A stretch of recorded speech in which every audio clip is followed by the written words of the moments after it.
Hey friends, I am back to talk about Two Twisted Crowns. I am 70% of the way in and I just finished part 2. So, first off, I called it with Raven having more magic. I don't know what the more magic is, but they just were talking to the magical twin elder trees and they sent them through a portal and the trees were like, "Ooh, Raven Elm, you don't understand the full extent of your magic." And I knew it. I knew he had more magic. They've been hinting at it. They've been hinting that like the Raven King's firstborn son, who has the same color eyes as Raven, had more magic, and they won't tell us what it is either. And I think that whatever his firstborn son has, I think that son is probably Raven's ancestor and that they have the same magic. That's my theory there. Elspeth is finally free of like her little purgatory in the desert island land, and she is back up like peeking in through a window. I love that reference to the first book, through what the Raven King, wrong book series, the Shepherd King is doing. So I am loving seeing more of her and the Nightmare's relationship, because in the first book we didn't get to explore it much, and this time getting more perspective from the Nightmare, we're seeing how much he really does care for her and how much he's been protecting her his whole life. I think that he thinks of her as like a daughter, because like he never got to connect to his own kids and he's so obviously connected to her, and now I'm at the point where like I'm afraid, I think he's gonna die. I think that he's going to finish whatever he's here for, and he's going to sacrifice himself so that Elspeth can have her body back, and he can go be with his kids, but I'm going to be so sad when he dies because I'm really starting to like him a lot. So that's my prediction for him. Elspeth, I still think she's absorbing all the magic. I think she is. I think maybe that will release the Nightmare. Like maybe once she's pulled all of his pieces together back with him, he'll be complete, and then he'll be like, moving on. That's my theory with him.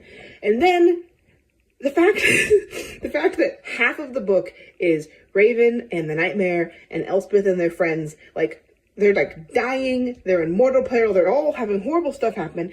And then on the other half, it's Elm going on a little adventure to find the maiden card. And like obviously there's a lot of digging into their past and there's a lot of trauma that they have to work through, and that is heavier, but still it's been it's like, Elm, you don't even realize that you got off easy not having to go on this mission. You're staying back here like sketching your girlfriend in the library while your friends are dying. So that's been a hilarious to me. I've been very amused going back and forth between those. But I love obviously Elm and Ione together, and she's got her heart back, but Hoth, I think is Hoth. We're calling him Hoth. He's back. And the longer the story went along and he wasn't dead, it was becoming more and more obvious that he was coming back. And then of course, the moment he saw Ione and he thought he'd murdered her and she wasn't, and he must have put it together, because it literally, the chapter ended with, and Hoth is there, boom, jump scare. And then I put the book down. He must have put together that she was alive because of her maiden card and told somebody, and he's healed himself and now he's back. And the complication there is extreme because his brother Elm has taken the inheritance from him, and I'm sure they're going to want to give it back, but how's that going to work? He tried to kill Ione. I just feel like it's about to get really, really, really messy there. I still think that somehow Raven's going to end up king and that Elm is not, because there was a moment where like in the first book where the Nightmare was like, oh, the pretty blonde one. It was like all a poem, but he was like, the one who is yellow, the yellow girl who will never be queen. So I think she will marry Elm.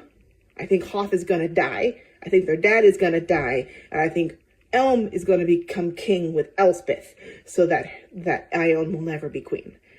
That's what I think is going to happen, which is a shame because Elm and Ione have really good ideas of what they want to do with the kingdom. But I don't think they're actually going to get it. I think that they're going to not ever be royalty. So that's my theories right now. I'll be finishing up the last 30% and checking back in. I'm really hoping that my predictions are right. Otherwise, I'm going to feel very silly when I come back and admit that I was terrible at making theories this time. So talk soon.